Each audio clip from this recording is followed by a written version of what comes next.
Hey everybody, welcome to Eating Peace this week. So, inside the Eating Peace program that's just kind of winding to a close because we're going to start up a new group May 1st. And inside that, people have been sharing with me some about the incredible shame and guilt. And I've mentioned this before when it comes to food and eating. And that how a whole world, an entire world gets built around the list of the right foods and the wrong foods and the timing of eating and the sense of overeating and all that dread and horror and even self-criticism that comes in when you eat to a level of discomfort, or when you starve yourself to a level of discomfort, or either side of the equation there, like you're flipping back and forth. I used to feel like in my food and eating, one of the reasons it was so lacking in peace was because it was either all or nothing. Like I was kind of on this rigid, controlled plan where I felt really good. I'm getting an A+ or a gold star because I'm eating so little, or kind of slightly hungry. Or I'm a terrible and horrible person because I've overeaten, or I've screwed up, and I've made myself feel sick, and I am disgusted with myself. It's very bitter, very violent kind of thinking. And I know I mention that all the time in my Eating Peace videos. It's like a dictator. Somebody else called it a drill sergeant recently in the group. So what's interesting, though, is with anything, eating or otherwise, and any compulsion, but even just sometimes you said something wrong. Oh, I said the wrong thing in a conversation. Somebody had a reaction and they were disturbed by what I was speaking or what I was saying. And the feeling that goes so quickly to, there is something wrong with me. I screwed up. And the shame, remorse, regret. Just notice what happens when you believe, when you do something wrong, whatever it is, but let's talk about eating here. Let's be honest, this place that feels so difficult. The thing is, that represents other things, so many other things that we think are wrong with us. At least it sure did for me. Why the hell not just eat from this end of the kitchen to the other end of the kitchen and the entire refrigerator and then go out and buy junk food and eat and eat and eat? Well, way beyond being full, and then force myself to over-exercise or vomit or one of those extreme behaviors. So uncomfortable. Why not do that? Because I'm screwed up about other things. It's sort of like it was a representation. I mean, I just of what else was going on in my own mind and how I was perceiving the world. Somebody doesn't get wacko with food like that unless you have something else going on about how you're seeing the world before the food is there as a possibility. It's like it was an expression of other things I was really terrified about, angry about, disturbed by. I mean, I had never thought to question like all the things that I was afraid of in life. And sometimes there are specific events that create these things. My father dying fairly young of cancer, in my opinion, fairly young. Feeling betrayed, feeling abandoned, feeling physically hurt. I remember having that story and that thing, that experience come into my heart and my soul when I stepped on a rose bush when I was 7, and the pain was excruciating, and it's like my earliest memory of really terrible pain. So, these things that we experience in life that are human suffering, often cause suffering, traumatic experiences, fearful things, just being aware of the world, and then also rejection and relationships and all the troubles and difficulty we have with that. I just had hardly any resolve on any of that. I just wanted to not even look at it. Is there a place we can go where there's simply comfort and quiet and I don't have to face all that stuff. Well, no, there wasn't. So I would eat. I would eat and escape and isolate and criticize myself and try to improve. So eating really was like a manifestation, as they say, an expression, a way to get out all that incredible, intense energy that I was holding in all the time and never sharing my emotions. I mean, goodness, my idea, if you asked me when I was probably a very young adult or late teens about crying or getting angry or expressing fear, basically those three big, huge core ones, I would say anyone who does that is a fool. You should keep that stuff to yourself. I would judge it. If other people were like super upset and they were sobbing, I'd be like, what is their problem? So I noticed that I would have some of my same criticisms towards other people that were doing these things. Or if somebody was super afraid, and shivering and shaking, I'd be like, God, just get over it. Sadness, fear, anxiety, a lot of judgment about it. And I didn't even realize that that was the judgment I had towards myself about all these emotions. They were just bottled up like a giant explosion ready to happen. And that's what happened is it would feel like a volcano going off with the green light go to binge eat. And it would let out so much tension, but only temporarily, of course, because it wasn't really addressing the true problem. So being in a therapy group for me, being in a group where we had to talk about honestly what was true, sharing our emotions, making contact with other human beings, that was an incredible life-changing experience for me, and it really set me on the road to not believing everything was wrong about me anymore. I was a regular human being. But let's just briefly, simply consider today this incredibly stressful thought that will get you locked in to all is going very badly, and that this is a hopeless situation. I might as well eat. This is a terrible problem. I might as well eat. I will never be able to lose weight or find my right body. Might as well eat. All these reasons, but it all has to do with kind of a wrongness about eating. Who would you be without that thought? Who would you be if you couldn't believe the thought? Because we're not even really asking when you do the work of Byron Katie to get rid of a thought. I mean, good luck, right? Here it comes again. We just tend to have some part of our brain. I know there's some brain scientists that kind of narrow it down, which is sort of interesting, like a survival kind of focused brain that will throw out these thoughts, fear, danger, watch out, don't, hold it in, don't do that. With your emotional life or with making mistakes, with connection and contact with other people, it will just be operating that way. At least I certainly noticed, we're worried about your survival. And it's kind of okay. There's like maybe a physical survival that you're concerned with at a base level. And that's just how we're hooked up when we have physical bodies.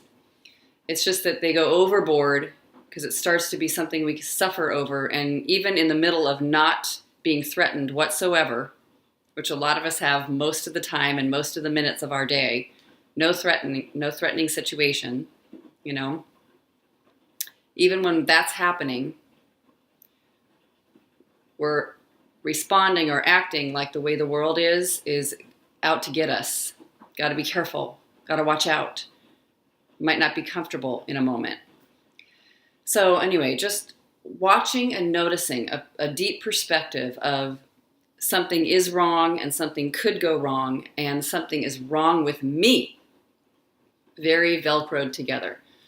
Who would you be without that story? Sometimes, I think I didn't even know how to answer that question. That is just such a huge question, and it's so different from anything I was ever believing before. So I love that it's just an invitation to imagine. You don't have to be all the way there. Who would you be without your story that there's something wrong with you because of how you've eaten or how you've been in any kind of compulsion? The first place my mind goes is curiosity. What if I wondered about what was going on here instead of thinking it's wrong? I'm condemned for life. I'm guilty. I'm ashamed. What if I'm just curious? Like, I notice, for example, I'm not the only one who has compulsive issues. I'm not the only one who ever overate something. There are millions of human beings that have that experience, or try to starve themselves, or get upset and want to punish themselves.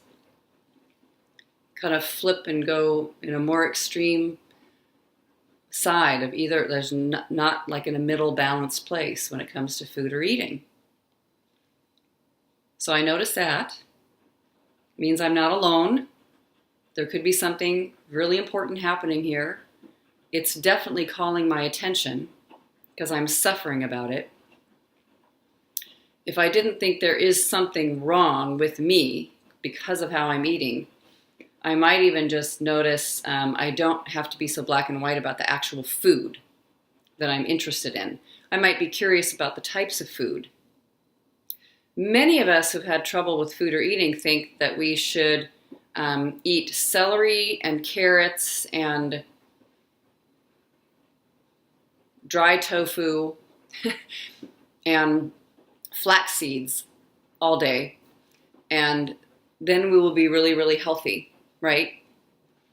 And then that's the right way to eat. Don't ever eat anything in a package. Don't eat anything with sugar in it. Don't eat a bite of bread or whatever. You know, there's all these rules that happen. What if that just wasn't true and it didn't matter? Because what I do notice is everything's available to us, and I can reach out and take something.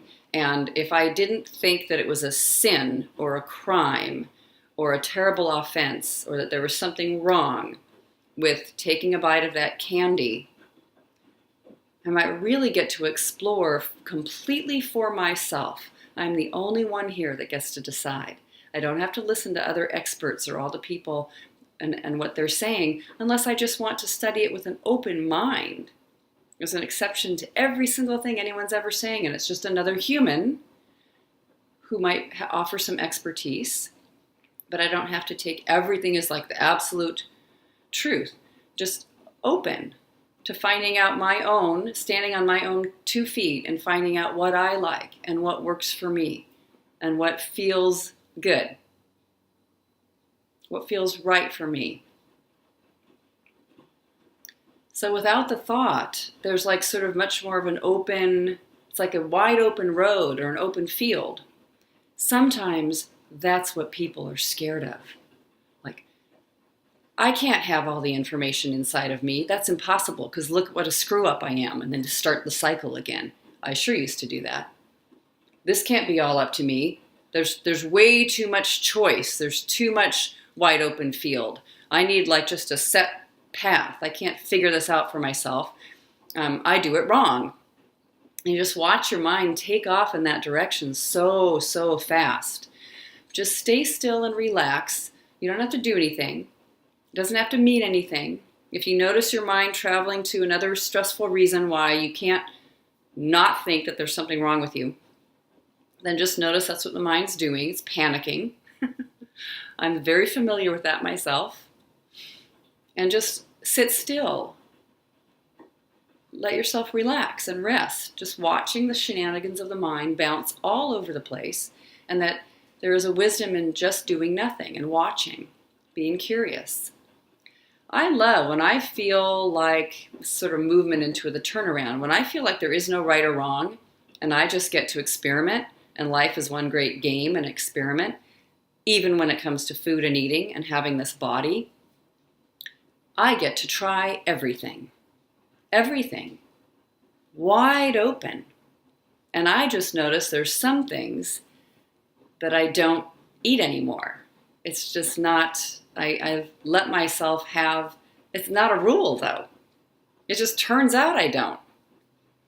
Many of you know my Bit-O-Honey story, where there was a machine at work that had, all this candy machine. And it was like, not only is candy terrible, but then if it's in a machine, it's even worse because it's probably been sitting there for months and you have to pay extra for it. And it means you can't wait, 10 minutes to walk to the store. You're just getting something on the fly.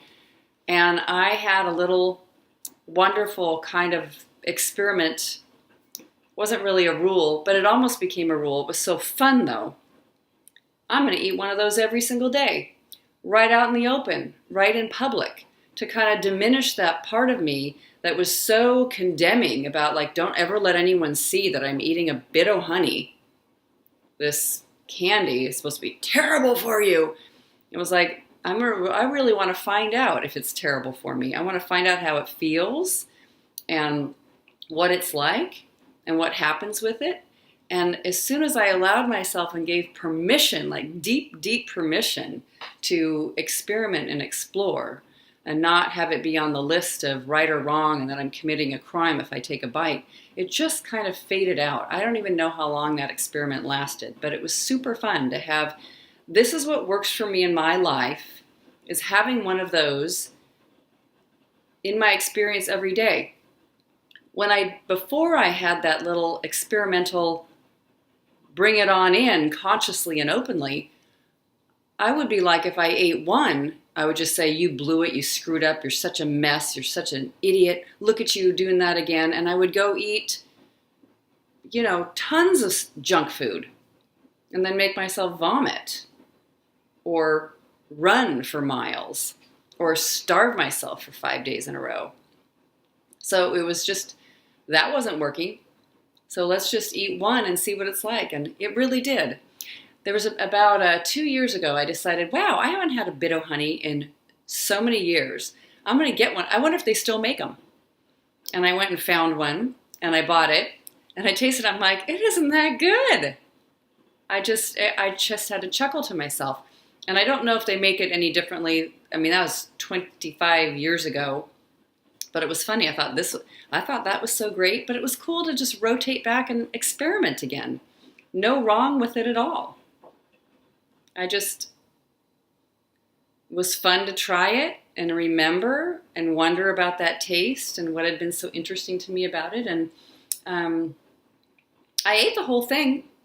I didn't take a bite and say, ooh, and throw the rest away. But I just ate it slowly on a long road trip. It was super fun. It was like very unusual.